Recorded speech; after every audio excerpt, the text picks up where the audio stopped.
خسرا خدا قسط نمبر 17۔ میں نوید کو لے کر بازار چلا گیا اور وہاں سے 2 شرٹوں کا سستا لیکن موٹا کپڑا خرید لیا۔ وہ کپڑا ہمیں کوئی 300 کے قریب ملا۔ میں اس کپڑے کو لے کر اپنے محلے کے ہی ایک درزی کے پاس آ گیا۔ وہ زمانہ سستا تھا، درزی ایک شرٹ سلائی کرنے کے 120 یا 130 روپے لیتا تھا۔ میں نے کپڑا اس بوڑھے درزی کے سامنے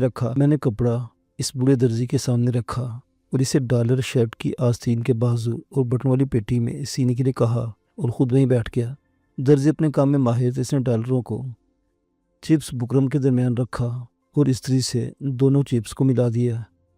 اس ٹیکنیک سے اس نے کالر بٹن اور آستین کے کفوں کو بنایا اور اس بکرم کو شرٹ میں رکھ کر سلائی کر دی۔ اب اگر تو بلیڈ سے کالر کو پھاڑتا بھی تب اسے سفید بکرم ہی نظر آتا۔ ڈالر بہت اچھی طرح چیک کیے گئے تھے اور وہ پوری شرٹ اکھیڑنے سے نظر آ سکتے تھے۔ یہ ٹیکنیک صرف ڈالر کے لیے ہی کامیاب تھی کیونکہ ڈالر کا کاغذ کبھی کسی بھی حالت میں خراب نہیں ہوتا۔ اگر کوئی دوسرا کاغذ ہو تو وہ چپک کر خراب ہو جاتا ہے اور پھر وہ بکرم علیحدہ نہیں ہوتا بلکہ پھٹ جاتا ہے۔ درزی نے ہم سے 150 روپے کے حساب سے 300 روپے 2 شرٹوں کے لیے۔ اس کے بعد ہم ڈنکی لگانے کے لیے تیار ہو گئے۔ اسی دن شام کو اجڑنے میں تیار رہنے کے لیے کہا۔ دوسرے دن شام کو 6 بجے والی بس پر ہماری سیٹیں کنفرم تھی۔ کراچی سے تربت کا سفر تقریباً 10 گھنٹے کا ہے۔ ہم رات کو سفر کرتے اور صبح 4 بجے تربت پہنچ جاتے۔ صبح خطرہ بھی کم ہوتا اور ناکے پر موجود پولیس والے بھی تھکے ہوئے ہوتے۔ ان کی ڈیوٹی ختم ہونے والی ہوتی اور وہ زیادہ سختی نہیں کرتے تھے، تھوڑے پیسے لیتے تھے اور بس کو آگے جانے کی اجازت دے دیتے تھے۔ 60-70 آدمیوں کی اس بس کو پکڑ کر اگر وہ تھانے لے جاتے تو پھر پولیس والوں کا آدھا دن ہمارا کیس بنانے میں ہی صرف ہو جاتا۔ پولیس والے ساری رات کی ڈیوٹی دے کر تھکے ہوتے اور ہمیں روک کر اپنی روزی اور نیند خراب نہیں کرنا چاہتے تھے۔ ویسے بھی تربت پاکستان کے اندر ہی آتا ہے اور وہاں جانا کچھ جرم بھی نہیں ہے۔ اگر کبھی پولیس والوں سے پیسے کے معاملے پر جھگڑا ہو جاتا تو پولیس والے پوری بس کو پکڑ کر تھانے لے جاتے تھے اور پھر 2-3 دن تھانے میں رکھ چھوڑ دیتے۔ ایجنٹ کی گیم 2 دن لیٹ ہو جاتی اور آگے کا نیٹ ورک ٹوٹ جاتا۔ اس سے زیادہ کوئی فرق نہیں پڑتا تھا۔ وہ رات ہم دونوں نے گھر میں تقریباً جاگتے ہوئے گزاری۔ نوید کی شادی شدہ بہن اپنے 2 بچوں کے ساتھ ہی ادھر آ گئی تھی۔ 4 بہنوں کا اکلوتا بھائی اور اس گھر کا واحد کفیل کل اپنے بہتر مستقبل کے لیے اس ملک کو چھوڑ کر جا رہا تھا۔ یہ ٹھیک ہے کہ اس کا یہ کام غلط تھا۔ غیر قانونی طریقے سے بارڈر کراس کر کے بغیر ویزے کے جانا بہت خطرناک تھا، لیکن ہم جیسے غریب لوگوں کے پاس اس کے علاوہ کوئی اور راستہ بھی نہیں تھا۔ اس وقت مسقط جانے کا لیگل ویزا 3 لاکھ کا آتا تھا اور غریب آدمی جو 5000 ماہانہ ایک فیکٹری میں کام کرتا ہو، گھر میں 5 لوگ کھانے والے بیٹھے ہوں تو 3 لاکھ تو کیا 3 روپے بھی اکٹھے نہیں ہوتے۔ ایسے میں یہی غیر قانونی طریقے سے باہر جانے کا راستہ ہی بچتا ہے۔ 3 لاکھ کا کام 10,000 میں ہو رہا ہو تو انسان کے دل میں لالچ آ ہی جاتا ہے۔ نوید کے دل میں بھی لالچ آ گیا تھا۔ وہ بھی اپنے اور اپنے گھر والوں کے بہتر مستقبل کے لیے ان تاریک راہوں کا مسافر بن رہا تھا۔ دوسرے دن شام کو 5 بجے ہم اسٹیشن پر آ گئے۔ آج ہمارا پورا گھر ہی اسٹیشن پر بنے ٹائلٹ پر رک گیا تھا۔ شیرو چاچا نے اب ٹائلٹ جانے والوں سے پیسے لینا بند کر دیا تھا۔ میں شیرو چاچا سے کہا بھی لیکن وہ مسکرا دیے۔ نہیں بیٹا، آج میرے 2 بیٹے گھر سے جا رہے ہیں۔ ساری زندگی ان ٹائلٹوں کی کمائی کھائی ہے اور اپنے بچوں کو بھی ان ٹائلٹوں سے کما کر کھلایا ہے۔ آج تم 1 گھنٹے کے لیے ادھر ہو تو 1 گھنٹے تک کسی سے کوئی پیسے نہیں لوں گا۔ شاید وہ خدا میری اسی ادا سے خوش ہو کر تم دونوں کو اپنی اپنی منزل پر پہنچا دے۔ بیٹا جہاں بھی رہو، جس ملک میں بھی رہو، خوش رہنا۔ ہمارا پورا گھرانہ تجھے اپنے ہی گھر کا ایک فرد سمجھتا ہے۔ 5:30 بجے کے قریب ایجنٹ آ گیا۔ ہم دونوں باری باری سب گھر والوں سے گلے ملے۔ نرما کی طرف میں نے ہاتھ بڑھایا تو اس نے آگے بڑھ کر مجھے گلے سے لگا لیا۔ راضی صاحب، خدا آپ کو اپنی محبت میں کامیاب کرے۔ نرما کی آپ کے لیے اسپیشل دعا ہے۔ اگر مسلمانوں کے اس خدا نے آپ کی دعا قبول نہیں کی تو شاید ہم عیسائیوں کا خدا آپ کی مراد پوری کر دے۔ نرما کی آنکھوں میں آنسو آ گئے اور وہ مجھ سے الگ ہو کر کھڑی ہو گئی۔ بیٹا خدا تو ایک ہی ہے، ہم سب کا پالنے والا ایک ہی اوپر بیٹھا ہے، ہم ہی اسے الگ الگ روپ میں دیکھتے ہیں۔ شیرو چاچا نے میرے اور نوید کے سروں پر ہاتھ رکھا اور ہم ایجنٹ کے ساتھ اندر اسٹیشن میں آ گئے۔ ایجنٹ نے ہمیں ایک بس میں سوار کروا دیا۔ وہ ہم سے پہلے بھی قریباً 30 لڑکے بیٹھے ہوئے تھے۔ ہم دونوں جا کر سیٹوں پر بیٹھ گئے۔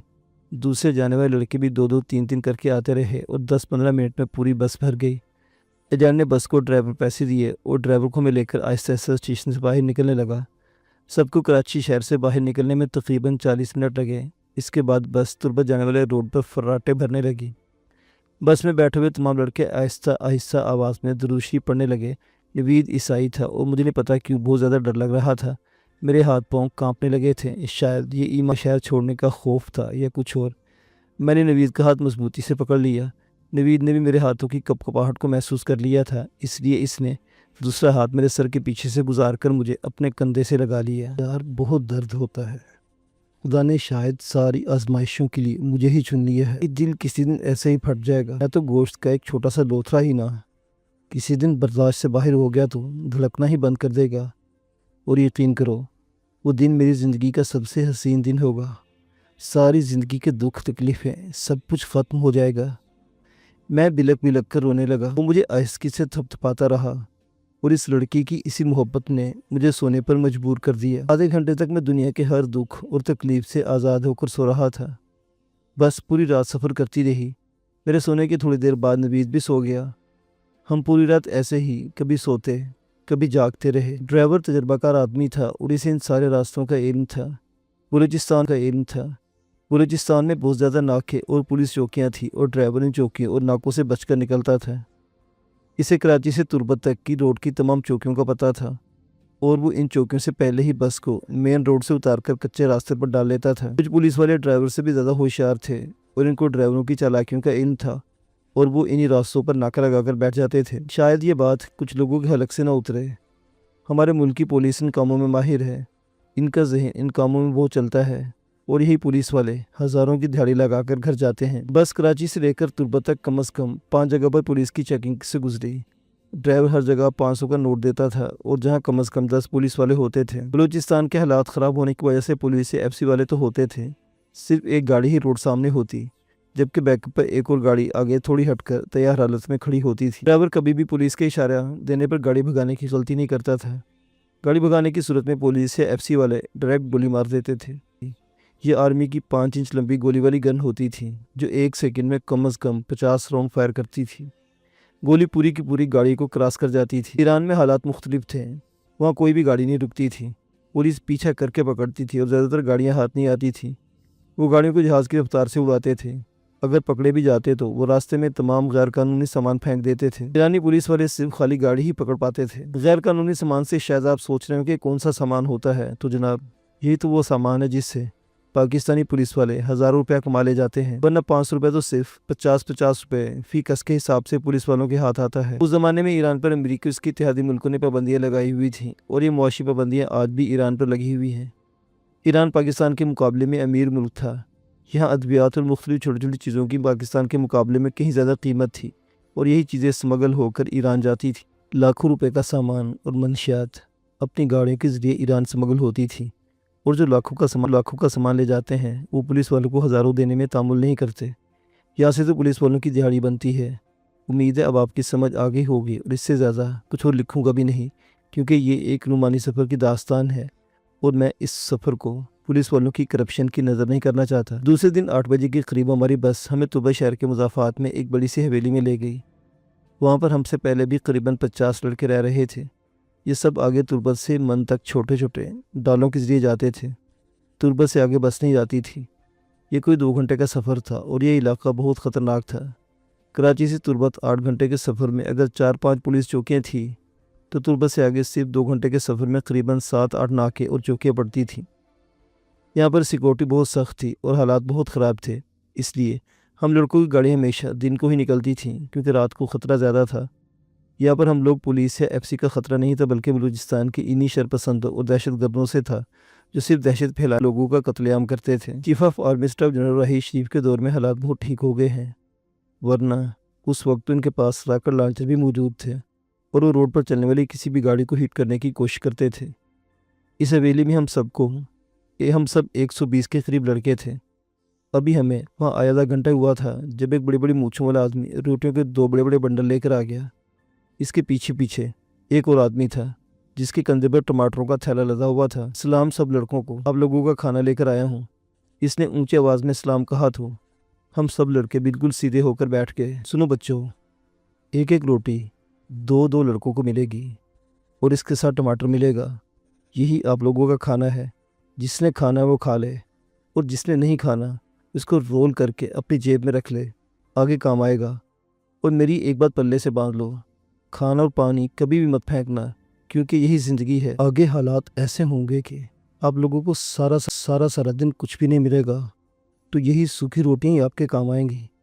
ان کو ہلکا سا پانی لگاؤ اور 1 منٹ کے لیے لفافے میں رکھو، پھر کھانے کے قابل ہو جاتی ہیں۔ مونچھوں والا آدمی اونچی آواز میں ہم لڑکوں سے جیسے خطاب کر رہا تھا۔ میں انہیں ایک بڑی روٹی کے ساتھ 2 ٹماٹر لیے اور کمرے کے ایک کونے میں بیٹھ کر کھانے لگے۔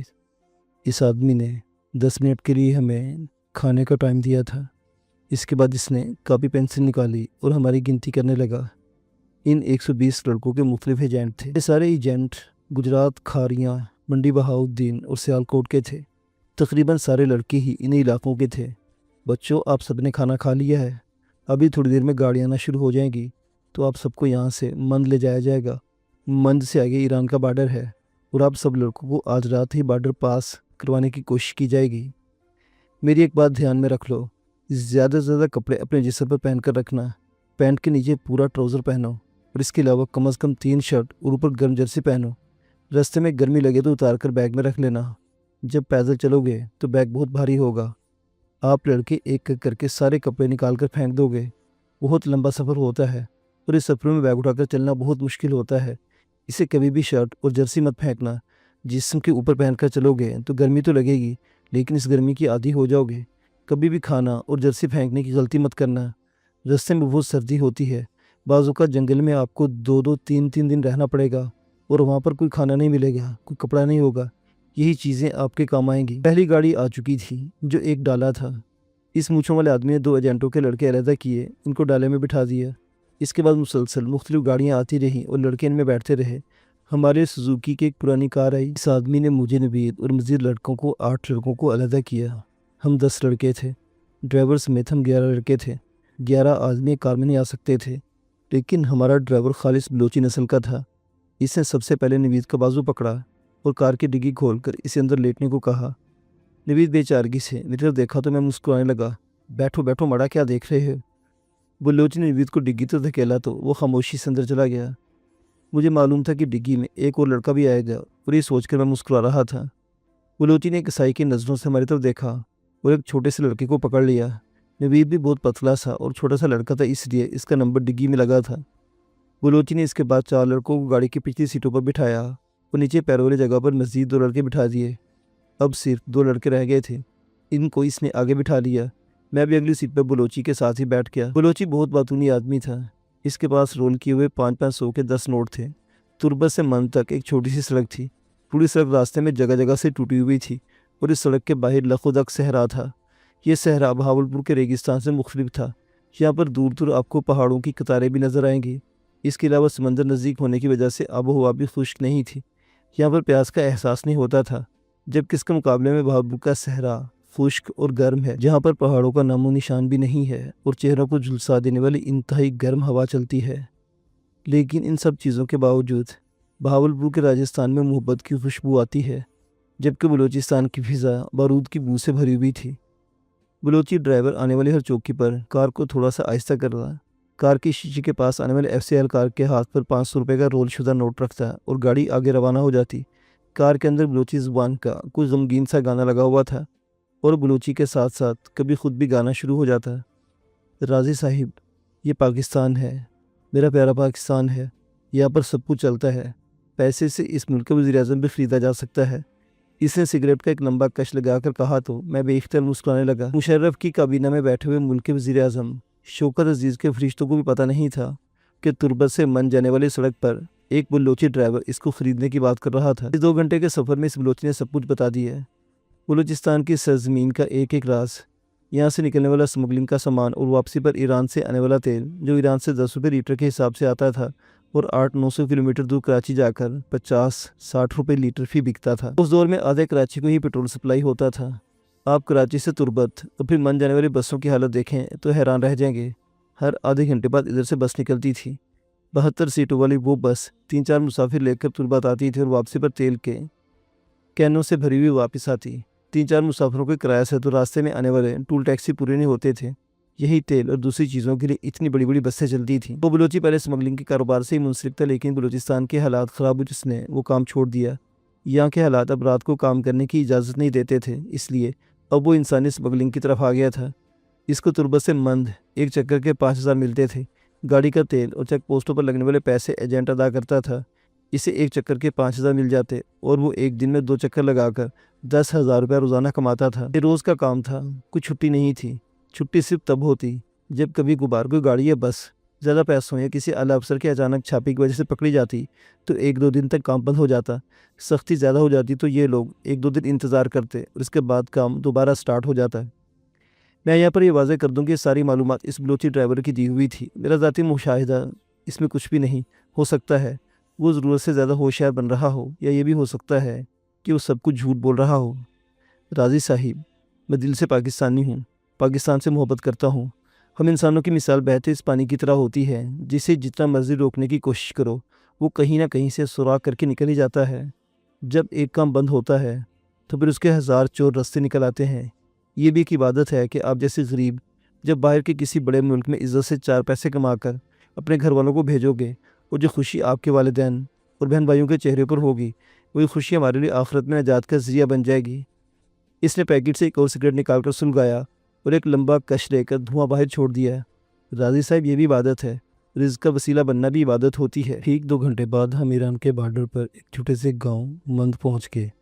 یہاں پر بھی ہمیں گاؤں کے باہر بھیڑوں کے باڑے میں رکھا گیا۔ ہمارے ادھر تک پہنچنے میں ایجنٹ کے 1,000-1,500 روپے فی لڑکا لگ گئے تھے، اس لیے ہماری حفاظت شروع ہو گئی تھی۔ 1,500 روپے تو ایسے کچھ نہیں بنتے، لیکن اگر اس کو 120 سے ضرب دو تو رقم آپ کے اندازے سے زیادہ ہی بنے گی۔ آپ سوچ رہے ہوں گے کہ ہمارے تو 15 ایجنٹ ہیں، کسی ایجنٹ کے 3-4 اور کسی ایجنٹ کے 10-12 لڑکے، تو پھر 120 سے ضرب کیوں دیں؟ نقصان کسی ایک کا تو نہیں ہوگا بلکہ 15 کے 15 ایجنٹوں کا ہوگا، تو آپ کی سوچ غلط ہے۔ بے شک ہم پچھلے تقریباً 16 کے قریب ایجنٹوں کے لڑکے تھے، لیکن یہاں پر صرف ایک ہی ایجنٹ پیسے لگا رہا تھا جس نے کراچی سے لے کر مند اور پھر ایران کا بارڈر کراس کروانا تھا اور پھر بحفاظت ایران کے سرحدی گاؤں سولدان تک پہنچانا تھا اور پھر پیسے لینے تھے۔ گجرات یا منڈی میں بیٹھے ہمارے مین ایجنٹوں نے سولدان پہنچنے پر ہی رقم ادا کرنا تھی۔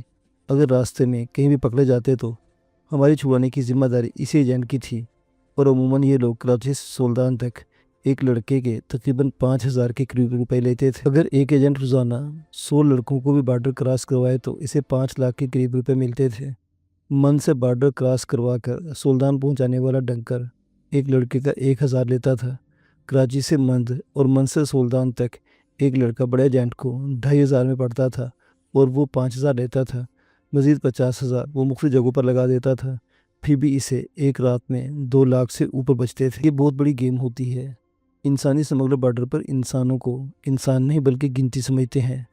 ہم وہ بھیڑ بکریاں ہوتے ہیں جو ایک ایک کے بجائے تھوک کے حساب سے بکتی ہیں، بالکل باٹا ریٹ، نہ کم نہ زیادہ، چھوٹا بڑا کالا سفید سب کے سب ایک جیسے پیسے وصول ہوتے ہیں۔ بھیڑوں کے اس فارم میں 3 بڑے بڑے مٹی کے بنے ہوئے شیڈ تھے۔ مٹی کی چھوٹی چھوٹی دیواریں اور اس کے اوپر درختوں کی شاخیں ڈال کر اوپر مٹی ڈال دی گئی تھی۔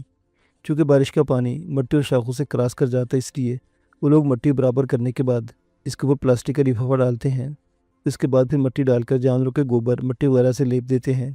گوبر اور گندم کی توڑی کا جب مٹی کے ساتھ مکس کر کے آمیزہ بنایا جاتا ہے تو پھر یہ لیپ ہر قسم کی بارش اور برف باری کا مقابلہ کرنے کی صلاحیت رکھتا ہے۔ سرحدی گاؤں کے رہنے والے یہ غریب چرواہے بہت بڑے انجینئر ہیں، چونکہ یہ ہول بہت بڑے ہوتے ہیں اور چھت کے لیے اتنی بڑی لکڑی کی چھتیریں میسر نہیں ہوتی، اس لیے وہ ہول کے اندر 2 یا 3 مزید چھوٹی چھوٹی دیواریں یا پلر بناتے ہیں اور لکڑی کی لمبائی کی کمی پوری کر لیتے ہیں۔ ہم یہاں پر دن کے 12 بجے کے قریب ہی آ گئے تھے۔ آگے کا سفر رات کو 12 بجے کے بعد شروع کرنا تھا۔ یہ بہت بڑا ہال تھا، اس لیے ہم لڑکوں کو آسانی سے جگہ مل گئی۔ یہاں پر میں ایک اور بات بتا دینا چاہتا ہوں کہ جتنے بھی لڑکے پاکستان سے یونان کے نکلتے ہیں اور ان کا ایک ایک ایجنٹ ہوتا ہے، وہ ایجنٹ جس کو ہم اپنے شہر میں پیسے دیتے ہیں۔ کچھ لڑکوں کے 2 ایجنٹ ہوتے ہیں۔ ایک سب ایجنٹ ہوتا ہے جو متعلقہ گاؤں یا ملک کا گاؤں کا ہوتا ہے۔ اس آدمی کو آپ اچھی طرح جانتے ہیں۔ وہ ایجنٹ آگے آپ سے 7 لاکھ وصول کرتا ہے تو وہ آگے مین ایجنٹ کو 6 لاکھ میں فروخت کرتا ہے۔ 1 لاکھ روپیہ وہ سب ایجنٹ اپنی گارنٹی کا وصول کرتا ہے، کیونکہ وہ آپ کو جانتا ہے اور آپ اور مین ایجنٹ کے درمیان رابطے کا ذریعہ ہوتا ہے۔ آپ کے گھر والے اسی سب ایجنٹ سے آپ کی خیریت معلوم کرتے ہیں۔ بعض اوقات وہ آپ کی فون پر بات بھی کروا دیتے ہیں۔ پوری ڈنکی کے دوران آپ کو مین ایجنٹ کے نام سے ہی بلایا جاتا ہے، جیسے میرے نوید کے مین ایجنٹ کا نام بشیر آسی تھا اور ہمیں ہر جگہ اسی کے نام پر بلایا جاتا تھا۔ یہ غلط نام ہوتا ہے۔ آپ کو سب ایجنٹ کا نام تو پتہ ہوتا ہے کیونکہ وہ آپ کے گاؤں کا یا رشتہ دار وغیرہ ہوتا ہے، لیکن میرے ایجنٹ کا نام کسی کو پتہ ہوتا ہے